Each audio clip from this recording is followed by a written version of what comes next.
കേരള വിഷൻ്റെ എല്ലാ പ്രേക്ഷകർക്കും work with സ്റ്റാറിൻ്റെ ഒരു ഏറ്റവും വണ്ടർഫുൾ എപ്പിസോഡിലേക്ക് സ്വാഗതം. ഇന്ന് എൻ്റെ കൂടെ നടക്കാനുള്ളത് ഷാജു ചേട്ടനാണ്, ഷാജു ശ്രീധർ. നമുക്ക് എല്ലാവർക്കും അറിയുന്നതാണ്. ഒരുപാട് സിനിമകളിലൂടെ ശരിക്കും പറഞ്ഞാൽ എന്നാണ് ശരിക്കും സിനിമ അഭിനയം ആരംഭിച്ചത്? ഏത് കാലഘട്ടത്തിൽ?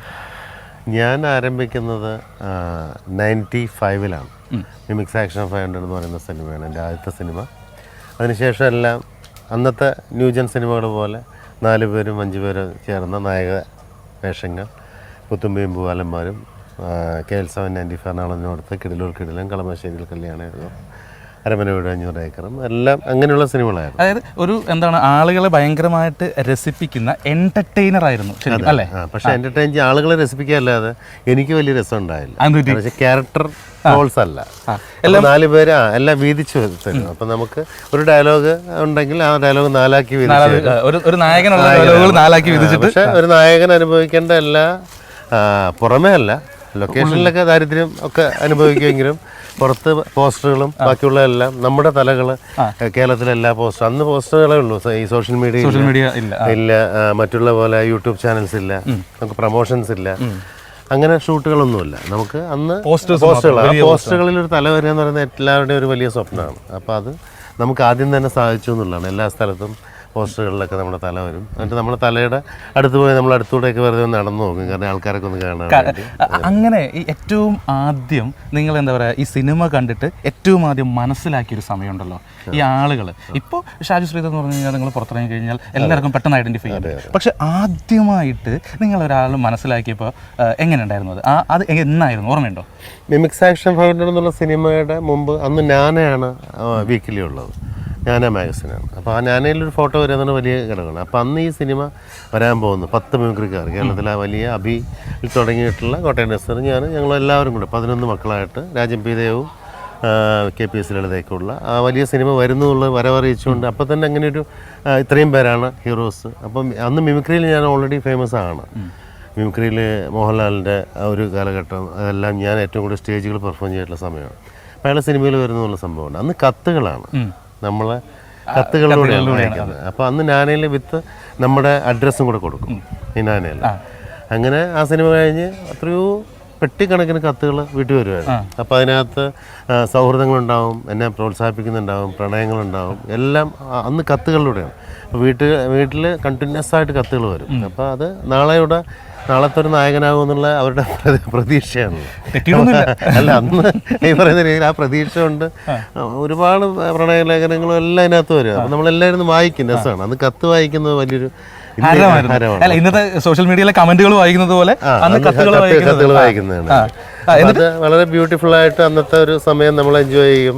നമ്മൾ ആളുകളെ കാണാൻ വേണ്ടി, നമ്മൾ ആളുകളെ മനഃപൂർവ്വം നമ്മളെ ആളുകൾ തിരിച്ചറിയുന്നുണ്ടെന്ന് അറിയാൻ വേണ്ടിയൊക്കെ നമ്മൾ പാർക്കിലൂടെയൊക്കെ പോകും, ഫ്രണ്ട്സിലൂടെയൊക്കെ പാർക്കിലൂടെയൊക്കെ പോയിട്ട് അറിഞ്ഞു കഴിഞ്ഞ് ഓട്ടോഗ്രാഫ് മേടിക്കാൻ വേണ്ടി അവർ വരുമ്പോഴൊക്കെ അതൊരു വല്ലാത്തൊരു ഫീലാണ്. അത് എൻജോയ് ചെയ്യാറ്. ഈ മിമിക്സ് ആക്ഷൻ 500 കഴിഞ്ഞപ്പോൾ തന്നെ തുടങ്ങി. പിന്നെ എല്ലാം അടുപ്പിച്ച പടങ്ങളാണ്.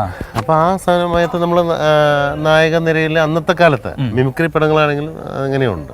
അപ്പോൾ അന്നത്തെ കാലത്ത് ഈ ഓട്ടോഗ്രാഫ് കൊടുക്കുക, സ്കൂളുകളിലും ഫംഗ്ഷൻസിനൊക്കെ പോവുക, നടനായി എന്നുള്ളത്. പിന്നെ പാലക്കാടാണ് ഞാൻ, എൻ്റെ നാട്ടിൽ അങ്ങനെ വേറെ നടന്മാരൊന്നും ഇല്ലായിരുന്നു.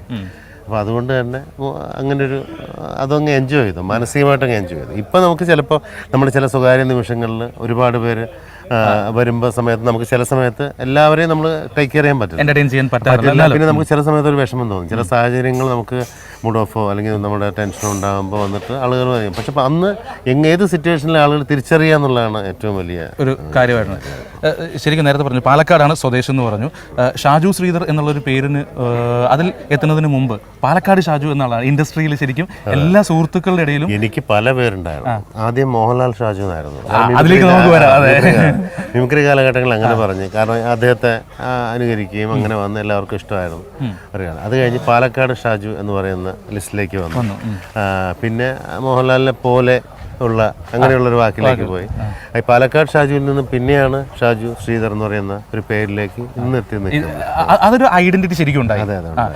പക്ഷേ ഈ പറഞ്ഞ മോഹൻലാൽ ഷാജു എന്ന് പറയുന്നത് ലാലേട്ടൻ ഈ വേദിയിൽ നിന്ന് ലാലേട്ടനെയാണ് ഏറ്റവും കൂടുതൽ ഇമിറ്റേറ്റ് ചെയ്തിരിക്കുന്നത്. വേദിയിൽ ആളുകൾ കണ്ട മുഖമാണ് ലാലേട്ടൻ്റെത്. അത് നിങ്ങളിലൂടെ മിമിക്രി വേദികളിൽ ലാലേട്ടൻ എത്രത്തോളം സിനിമയിൽ ഇൻഫ്ലുവൻസ് ചെയ്തിട്ടുണ്ട്? അല്ലെങ്കിൽ സിനിമയിൽ സത്യം പറഞ്ഞാൽ ചിലപ്പോൾ ഒരു മുഖം നമുക്ക് എന്താ പറയുക ഒരു പ്രതിസന്ധിയായിട്ട് വന്നിട്ടുണ്ടോ? അങ്ങനെ എന്തെങ്കിലും ഉണ്ടായിരുന്നു? ഉണ്ട്, ഉറപ്പായിട്ടുണ്ട്. കാരണം വെച്ചാൽ ഒരു മിമിക്രി ഒരിക്കലും നമ്മൾ സിനിമയിൽ ഗുണം ചെയ്യില്ല. സിനിമയിലേക്ക് അന്നത്തെ കാലത്ത് മിമിക്രി സിനിമകൾ ഗുണം ചെയ്യും. കാരണം ഞാൻ അതുപോലെ കാണിച്ചാൽ മാത്രമേ ഒരു സംവിധായകനെ പ്ലീസ് ചെയ്യിക്കാനും ആ സിനിമയിൽ എനിക്ക് കയറാനും 10 പേരിരിക്കുമ്പോൾ കൊള്ളാട്ടം കൊടുക്കണം എന്ന് പറയണമെങ്കിൽ എനിക്കത് വേണമായിരുന്നു. പക്ഷെ അത് തന്നെ ഒരു ക്യാരക്ടറിൽ നമ്മൾ ലിസ്റ്റ് ചെയ്യുന്ന സമയത്ത് ഇയാളെ പോലെ അല്ലെങ്കിൽ മമ്മൂട്ടിയെ പോലെ മോഹൻലാലിനെ പോലെ എന്ന് പറയുന്നത് എപ്പോഴും നമുക്കൊരു മാർക്ക് കുറവാണ്.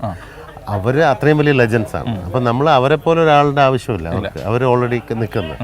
അപ്പോൾ അത് നമുക്ക് ബാധിച്ചിട്ടുണ്ടായിരുന്നു. അങ്ങനെ ഒരു തുടക്ക കാലഘട്ടങ്ങളിൽ ശരിക്കും പറഞ്ഞാൽ ഒരു നായകനിരയിലേക്ക് വരാൻ പറ്റാതെ അല്ലെങ്കിൽ എനിക്ക് നല്ല ഡയറക്ടർമാരുടെ കൂടെ വർക്ക് ചെയ്യാൻ പറ്റാതെ ഒക്കെ പോയതിൻ്റെ കാരണം ഒരു പക്ഷേ ഇതായിരിക്കും. ഇങ്ങനെ ഉണ്ടാവും മിമിക്രിയുടെ ഇൻഫ്ലുവൻസ്. പക്ഷേ ഞാൻ കുറേ കാലം കഴിഞ്ഞപ്പോൾ മിമിക്രി പതുക്കെ സ്റ്റോപ്പ്. ഞാൻ അത്ര വലിയ മിമിക്രി താരമൊന്നുമല്ല. പക്ഷെ എന്നാലും ഈ ഒരു ഇൻഫ്ലുവൻസ് പ്രശ്നം കൊണ്ട് ഞാൻ മാറി സീരിയലിലേക്കും. കുറേ സീരിയൽസ് എല്ലാം ഹിറ്റുകളായിരുന്നു. അതിനുശേഷം പിന്നെ ഞാൻ വീണ്ടും ഒരു ഫ്രഷായിട്ട് പോലെ സിനിമയിലേക്ക് തിരിച്ചു വരും. അത് കുഞ്ഞു വേഷങ്ങൾ, ചെറിയ വേഷങ്ങൾ, അതായത് റോമൻസ്, അങ്ങനെ പൊലിവാൽ കല്യാണം, അങ്ങനെ വന്ന് വീണ്ടും ഞാൻ സജീവമായി. ഇപ്പോഴാണ് ക്യാരക്ടർ റോളുകളിലേക്ക് നമ്മളെ ഇപ്പോൾ ശ്രദ്ധിക്കപ്പെടുന്ന റോളുകളിലേക്ക് എത്തി നിൽക്കുന്നു. അതായത് ഒരു സിനിമയുടെ ഏറ്റവും ഇമ്പോർട്ടൻ്റ് ആയിട്ടുള്ള റോളുകൾ ഇപ്പോൾ കൈകാര്യം ചെയ്തു തുടങ്ങി. ഈ സിനിമ ഒരു കുറച്ച് നാളത്തേക്ക് നമ്മൾ ഒരു ഇടവേള എടുത്തു, അല്ലെങ്കിൽ എന്താ ഒരു ബ്രേക്കായി സീരിയലിലേക്ക് പോയി എന്ന് പറഞ്ഞത്. ഈ ഏതൊക്കെയായിരുന്നു തുടക്കത്തിലെ സീരിയലും ഏറ്റവും അവസാനം ചെയ്ത സീരിയലും? തുടക്കം ഞാൻ ഒഴിവുകാലം എന്നൊരു സീരിയലായിരുന്നു. എൻ്റെ ഭാര്യയായിരുന്നു എൻ്റെ കൂടെ അഭിനയിച്ചിരുന്നത്. അത് കഴിഞ്ഞ ശേഷം സ്നേഹസമ്മാനം എന്ന സീരിയൽ, അത് ഭയങ്കര ഹിറ്റായിരുന്നു. എൻ്റെ ഏട്ടനായിട്ട് അഭിനയിച്ച ജയറാമേട്ടനായിരുന്നു. ജയറാമേട്ടൻ സിനിമയിൽ സൂപ്പർ സ്റ്റാറായി നിൽക്കുന്ന സമയത്താണ് സീരിയൽ രാജസ്ഥാനും തുളസിദാസ് ഡയറക്ട് ചെയ്താണ്. സിനിമ തന്നെയാണ്. അതിനകത്ത് നായകനായിരുന്നു. ഇന്നാണെങ്കിൽ ഇത് വെബ് സീരീസ് ആയിട്ട് OTT പ്ലാറ്റ്ഫോമിൽ ഇറങ്ങേണ്ടതായിരുന്നു. അന്ന് ശരിക്കും പറഞ്ഞാൽ വെബ് സീരീസ് പോലെയായിരുന്നു. 13 എപ്പിസോഡായിരുന്നു. അന്ന് 13 എപ്പിസോഡേ ഉള്ളൂ. സൂര്യ ടിവിയുടെ ആദ്യത്തെ ഹിറ്റാണ് ഈ സീരിയൽ. അവിടെ തുടങ്ങി ഞാൻ പിന്നെ പാരിജാതം. ആരായിരുന്നു എൻ്റെ സംവിധായകൻ? രാജസ്ഥാനും തുളസിദാസ്. അതായത് കാലങ്ങൾക്ക് മുമ്പേ സഞ്ചരിച്ചതാണ്. അതായത് എക്സാക്ട്ലി പറഞ്ഞു കഴിഞ്ഞാൽ നമ്മൾ ഇന്ന് OTT എന്ന് പറയുന്നത് കാലങ്ങൾക്ക് മുമ്പേ സഞ്ചരിച്ച OTTയിൽ വരുന്ന സീരീസ് അത് മുൻപേ ചെയ്തിട്ടുണ്ട് എന്നുള്ളതാണ് നോട്ട് ചെയ്യപ്പെടുന്ന കാര്യമാണ്. അത് കഴിഞ്ഞ് പിന്നെ ഞാൻ ചെയ്ത പാരിജാതം, ഈ പറയുന്ന സ്ത്രീ, പവിത്രബന്ധം, പിന്നെ ചാരുലത, ശാരദ, അങ്ങനെ തുടങ്ങി 8 സുന്ദരികളും ഞാനും എല്ലാം ഓൾമോസ്റ്റ് എല്ലാം ഹിറ്റായിരുന്നു. ലാസ്റ്റ് ചെയ്തത് അക്കാമ സ്റ്റാലിനും പത്രോസ് ഗാന്ധി എന്ന് പറഞ്ഞ സീരിയലാണ്. ഈ 8 സുന്ദരികളും ഞാനും ഒരു കോമഡി പിന്നെ ലാസ്റ്റ് ചെയ്ത സീരീസ് ഒക്കെ കോമഡി എപ്പിസോഡ്സ് ആണ്.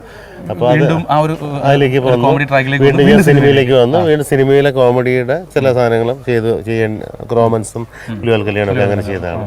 അതൊക്കെ ഏകദേശം വർക്കായി അങ്ങനെ പോയി. പക്ഷേ ഹ്യൂമർ വേഷങ്ങൾ മാത്രമായിട്ട് ഇപ്പോൾ നായകൻ്റെ ഫ്രണ്ട് അവരിരിക്കുന്ന തമാശകളിൽ ഒരാൾ തമാശ പറയുന്നു, അങ്ങനെയൊക്കെ ആയിരുന്നു. പക്ഷേ എനിക്ക് എപ്പോഴും ലക്ഷ്യം എന്ന് പറഞ്ഞാൽ സീരിയസ് വേഷങ്ങളിലേക്കുള്ള നോട്ടം ഉണ്ടായിരുന്നു. ഇപ്പോൾ പ്രസൻറ്റ് കണ്ടീഷനിൽ സീരിയസ് വേഷങ്ങൾ വന്നു തുടങ്ങി, നെഗറ്റീവ് ഷെയ്ഡ് വന്നു തുടങ്ങി. അപ്പോൾ നമ്മളൊരു ആർട്ടിസ്റ്റിന് വ്യത്യസ്തതകൾ ഉണ്ടാകുമ്പോഴേ അയാൾക്കൊരു ലൈഫ് ഉണ്ടാവും. അപ്പം നമ്മൾ ഇനി എന്തെന്നുള്ളത് ചിന്തിക്കും.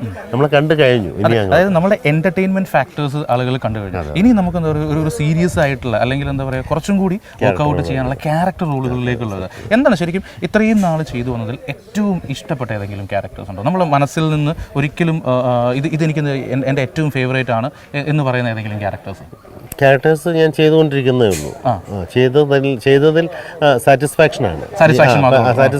പക്ഷെ എനിക്ക് എൻ്റെ ഒരു ഡ്രീം എന്ന് പറയുന്നത് ചെയ്യാനിരിക്കുന്ന വേഷങ്ങൾ. നേരത്തെ നമ്മൾ പറഞ്ഞതുപോലെ ഒരു നെഗറ്റീവ് ഷെയ്ഡ് അല്ലെങ്കിൽ എന്താ പറയുക ഒരു ഭയങ്കര പ്രോമിസിംഗ് ആയിട്ട് അല്ലെങ്കിൽ ഒരു സിനിമയിൽ ശരിക്കും നമ്മൾ ലീഡ് ചെയ്യുക എന്നുള്ളതല്ല, നമ്മൾ ഡ്രൈവ് ചെയ്യുന്ന രീതിയിലുള്ള നമ്മൾ ലീഡ് ചെയ്യുന്ന ഒരു നായകനിരയുടെ സങ്കല്പങ്ങളെല്ലാം കഴിഞ്ഞു. ഇപ്പം നമ്മൾ ചെയ്യുന്ന വെച്ചാൽ ഇപ്പോൾ ഈ പറയുന്ന രീതിയിൽ നമുക്കിപ്പോൾ നല്ല ഒരുങ്ങി ഇപ്പം ഞാനിപ്പോൾ എൻ്റെ ഈ പറയുന്ന ഹെയറോ ബാക്കിയുള്ള കാര്യങ്ങളോ ഞാൻ വിഗോ ഒക്കെ വെച്ച് അഭിനയിക്കുന്നത് എനിക്ക് അതൊരു ഡ്രാമ ഫീൽ ചെയ്യുന്നതുകൊണ്ട് ഞാൻ അതെല്ലാം മാറ്റിയിട്ട് ക്യാരക്ടറിലേക്ക് പ്രാധാന്യം കൊടുത്തുകൊണ്ട് ചെയ്തു തുടങ്ങി. അപ്പോൾ ക്യാരക്ടറിലേക്ക് പ്രാധാന്യം ചെയ്ത് കൊടുത്തു ഇപ്പോൾ ചെയ്തു വെച്ച വേഷങ്ങളിൽ ഇപ്പോൾ ഞാൻ ഗുമസ്തൻ എന്ന് പറയുന്ന ഒരു സിനിമയാണ് ഏറ്റവും സീരിയസ് ആയി ചെയ്യുന്ന സിനിമ. അതിന് മുമ്പ് ഞാൻ ചെയ്ത അറ്റ് എന്ന് പറയുന്ന സിനിമ റിലീസ് ചെയ്യുന്നുണ്ട്. അതും ഇതുപോലെ കുറച്ച് ഡിഫറെൻ്റ് ആയിട്ടുള്ള ഒരു സീരിയസ് വേഷമാണ്. അപ്പോൾ ഇപ്പോൾ അതിലേക്ക് അയാളെ കാസ്റ്റ് ചെയ്താൽ കൊള്ളാമെന്നുള്ള ഒരു ടോക്ക് ഇൻഡസ്ട്രിയിലുള്ളതുകൊണ്ട് ഇപ്പോൾ വരുന്ന സിനിമകളെല്ലാം അതുമായി ബന്ധപ്പെട്ട് വരുന്നു. ഒരു സീരിയസ് ആയി ലൈക്ക് നമ്മളുടെ ക്യാരക്ടേഴ്സ് അല്ലെങ്കിൽ എന്താ പറയുക നമുക്ക് തരാൻ പറ്റുന്ന ക്യാരക്ടർ എന്താണെന്നുള്ളത് ഓൾറെഡി മാറിക്കഴിഞ്ഞു. ആളുകളുടെ തോട്ട് പ്രോസസ്സ്, അതായത് ഡയറക്ടേഴ്സിൻ്റെയും അല്ലെങ്കിൽ എന്താ പറയുക ഒരു ഫിലിം മേക്കേഴ്സിൻ്റെ തോട്ട് പ്രോസസ്സും മാറിക്കഴിഞ്ഞു. അതിന് ആ ഒരു ചേഞ്ച് ഓവർ എവിടുന്നാണ് തുടങ്ങിയത് ശരിക്കും? ചേഞ്ച് ഓവർ ഫസ്റ്റ് തുടങ്ങുന്നത് അയ്യപ്പനും കോശി എന്ന് പറയുന്ന സിനിമ. ആ സിനിമയാണ് കോവിഡ് സമയത്ത് എല്ലാ സിനിമകളും താൽക്കാലികമായിട്ട് അടഞ്ഞു തുടങ്ങുമ്പോൾ OTT പ്ലാറ്റ്ഫോം എല്ലാം ഓപ്പൺ ചെയ്യുന്ന ഈ സിനിമ.